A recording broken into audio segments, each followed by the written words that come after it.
Howdy folks, Jambareeqi here, and I've just watched an Ant's Life. This is a mockbuster of Pixar's A Bug's Life from the creators of the Cars Life movies, so you know you're in for a treat.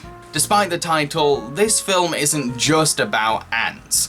There's three plots going off. The first plot involves a trio of ants working with a queen to build a new ant colony. The second plot involves a caterpillar called Sal who's trying to avoid predators. And the third plot involves a praying mantis attempting to find lunch, but geckos keep getting to her prey first. For obvious reasons, they couldn't exactly call this film A Bug's Life, but as the short keeps darting between all these different plots, we're left feeling a bit confused and exhausted, wondering why we're going from the ants to a random caterpillar or a random praying mantis. What's the point? Now, these three plots do tie together by the end, but until then, we're wondering, what's the point?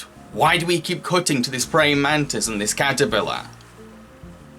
This is honestly the worst looking animated mockbuster I've ever seen, and keep in mind, animated mockbusters don't exactly have a high standard when it comes to animation, visuals or art style, so this is quite the criticism to make. The rendering and modelling is so primitive that it makes early Pixar shorts look like new Pixar shorts. And much like A Cars Life, the animation is exceptionally lazy. I think the worst example is when Sal is eating a piece of grass and his mouth is clearly nowhere near the grass whatsoever. Luckily, the film is only 25 minutes long, so it's more of a short than a feature. Because the film is much shorter than most animated mockbusters, it's much easier to get through compared to films like Tiny Robots or A Cars Life. It kind of breezes by, it's that short and fast and quick.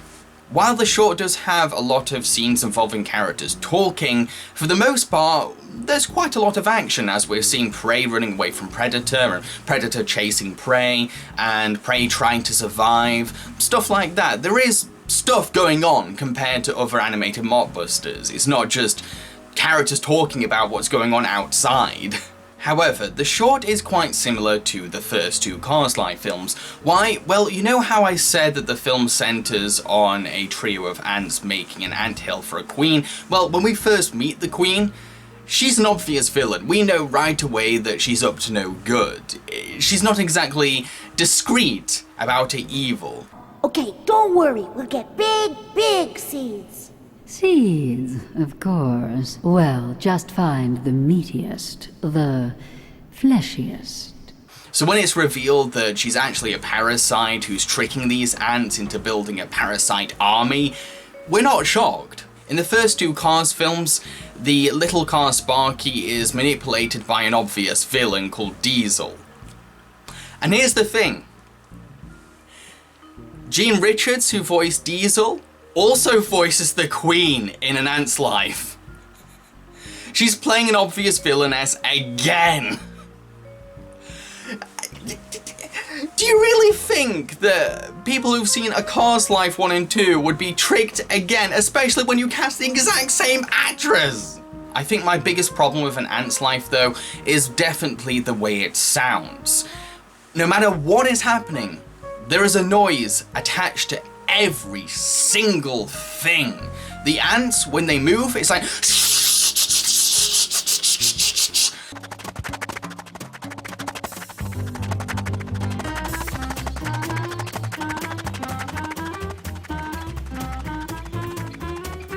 when a predator is chasing a prey, police sirens start blaring.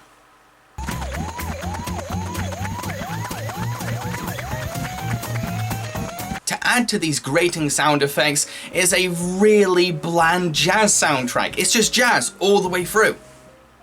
Just relaxed, calm jazz, no matter what is going on. If a character's in danger, jazz. If a character's being tricked, jazz. If there's some kind of big conflict, jazz. If something sad has happened, jazz. The cherry on cake for this movie is, even though it's a U certificate, it's quite violent. This is a rather surprisingly dark film. Whenever we cut to the praying mantis, she's eating her husband. And yes, I know that praying mantises eat their partners, But did we really want to see that so vividly in a kid's film? We even see her husband's head. We see her eating a corpse.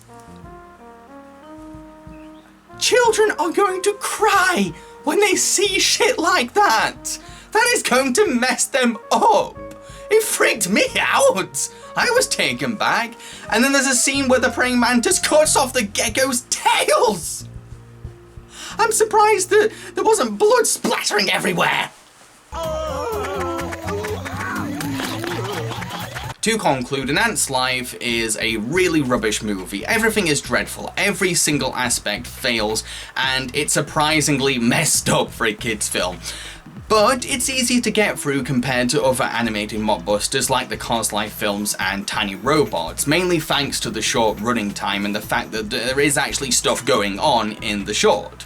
I've been Jambareeqi and I hope you enjoyed this review. Feel free to support me on my Patreon. With enough patrons, I could start making reviews much more frequently. And feel free to head over to my official website, jambareeqi.com, to check out lots of written reviews of films I've not talked about on this channel. Cheerio, folks.